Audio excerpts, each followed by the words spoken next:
buying Swiss-made anti-tank grenades, which were really great for knocking a hole in armor. But as of yet, they had no way of getting it to the armor, unless you want to walk up and set it on. No one's here to do that. Right. So Leslie Skinner, being a great proponent of rocketry, takes a 60mm mortar tube, cuts it off on one end, rigs up a crude battery switch, and wires a rocket to one of these grenades. So the U.S. Army's looking for a new anti-tank weapon. Lieutenant Skinner and his partner, Lieutenant Edward Buell, who helped him develop this thing, walked down on the firing line at Aberdeen Proving Grounds with a garden variety rocket launcher, unannounced. They just said, we're going to try this thing out, because everybody's taking shots at this one vintage tank. Unannounced, take a shot at it, knock the hole in the tank, before anybody can say who is that, reloaded it, blew the tank completely apart. Well, needless to say, the Army brass comes roaring down the line and says, who are you guys? What is that thing? And we want 5,000 of them. You got 30 days.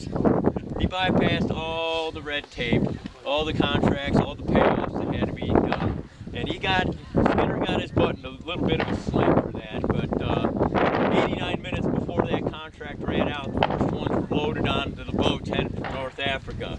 That was the Model M1 bazooka. Of course, being a brand new weapon, it had its teething problems, which were worked out on the battlefield immediately. But it was codenamed the Whip. This was top secret new technology at the time. Now, who knows what the nickname is for this? You know? Bazooka. How did it get a name like Bazooka? You don't know? Anybody? It's a fun little word, isn't it? Well, you go back to the 1930s, there was this popular radio comedian named Bob Burns, the Arkansas Traveler. And as part of his act, he had a homemade musical instrument made of a whiskey funnel, a gas pipe, and a sliding mouthpiece. Sounded kind of like a cross between a trombone and a fart. And guess what he named his musical instrument? A bazooka. You're going to the lightning round, son. That's correct. Now, when this was first handed to the troops on the boats headed for North Africa, some unsung GI took a look at it and said, that looks like Bob Burns' bazooka. And the name stuck. Since then, every shoulder-fired anti-tank weapon has been nicknamed a bazooka, thanks to the illustrious lexicographer Bob Burns. And we're going to do a fire simulation. We won't be firing an actual round. See that Tiger tank down there? We're going to do our best to knock it out.